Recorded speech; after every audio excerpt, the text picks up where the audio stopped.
कुछ लोगों का कहना है कि 3 से 4 घंटे की नींद काफ़ी होती है एक हेल्दी इंडिविजुअल के लिए। अब उनसे पूछा गया कैसे, तो उनका जवाब या तो मोस्टली गोल गोल घुमा हुआ होता है या फिर वो कोट करते हैं हमारे ऋषि मुनि और साधु को लेके जो 3 से 4 घंटे सोते थे और हेल्दी रहते थे। या फिर वो बताते हैं टेस्ला के सीईओ इलॉन मस्क और डॉनी जॉनसन के बारे में, जिन्होंने अपने रिसेंट इंटरव्यू या पॉडकास्ट में बोला होगा कि वो 3 से 4 घंटे सोते हैं और हेल्दी रहते हैं। और सदगुरु जी के अकॉर्डिंग भी देखा जाए तो उन्होंने बोला है कि 3 से 4 घंटे एक हेल्दी इंडिविजुअल के लिए काफ़ी है, अगर वो अपने डाइट और अपने डेली रूटीन को ऑन पॉइंट रखे तब। यहाँ पे हम सबसे पहले ये क्लियर करना चाहेंगे कि हाँ, 3 से 4 घंटे की नींद काफ़ी है कुछ इंडिविजुअल के लिए जो हायर लेवल के मेडिटेशन या फिर ध्यान करना जानते हो। वो अपने माइंड के साथ साथ अपने ऑर्गन्स तक को कंट्रोल कर सकते हैं। पर क्या ये एक नॉर्मल इंडिविजुअल के लिए संभव है?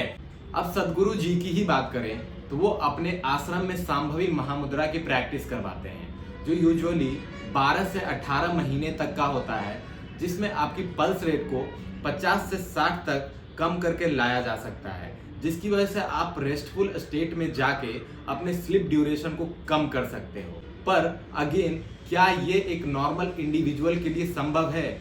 नहीं, लेकिन एक्सेप्शन इज ऑलवेज देयर। जैसे कुछ लोगों को जेनेटिक कंडीशन, जिसे साइंस के लैंग्वेज में जेनेटिक म्यूटेशन भी कहते हैं, वो उन्हें अलाउ करती है नॉर्मल लोगों से कम सो के भी एक हेल्दी और हैप्पी लाइफ जीने के लिए। अब ये भी हो सकता है कि कुछ लोग बिना ये प्रैक्टिस किए भी 3-4 घंटे की नींद लेके हेल्दी रह सकते हैं, लेकिन हम यहाँ बात कर रहे हैं मेजॉरिटी पॉपुलेशन की, जिसमें हम या फिर आप फॉल करते हैं। लोग इन लोगों के एग्जाम्पल्स को देकर ये करने की कोशिश तो करते हैं, लेकिन इन अ लॉन्ग टर्म वो इसे सस्टेन नहीं कर पाते।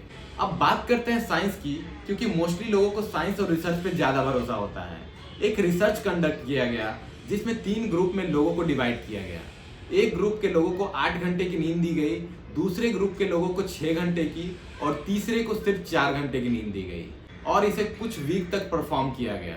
और देखा गया जिसे 8 घंटे की नींद दी गई वो तो बिल्कुल हेल्दी थे, और दूसरा ग्रुप जिसे 6 घंटे की नींद दी गई उनके अंदर थोड़ा थोड़ा डिजीनेस था, और तीसरा ग्रुप जिसे सिर्फ 4 घंटे की नींद दी गई उनके अंदर चिड़चिड़ापन, स्लीप डेप्थ या फिर वो कहीं पे भी सोने लगे। तो अगर साइंस की भी माने तो एक आइडियल सोने का टाइम 7 से 8 घंटे होने चाहिए एक हेल्दी इंडिविजुअल के लिए। कम सोने से हमारे बॉडी में हंगर हार्मोन ग्रेडलिन इंक्रीज हो जाता है, जो हमारी बॉडी को ये सिग्नल देता है कि आप भूखे हो, इवन अगर आपने खाना खाया हो तब भी। इन दैट केस आप ज़्यादा खाते हो और वेट कम करने की जगह वेट गेन कर लेते हो। वहीं लेप्टिन, जो कि सेटाइटी हार्मोन है, वो डिक्रीज होता है, जिसकी वजह से आप फुल फील ही नहीं करोगे और फिर उसकी वजह से भी आप ज़्यादा खाओगे। और उससे भी बड़ी बात, अगर आपको एडिक्वेट अमाउंट में रेस्ट मिल ही नहीं रहा तो मसल रिकवरी होगी कहाँ से?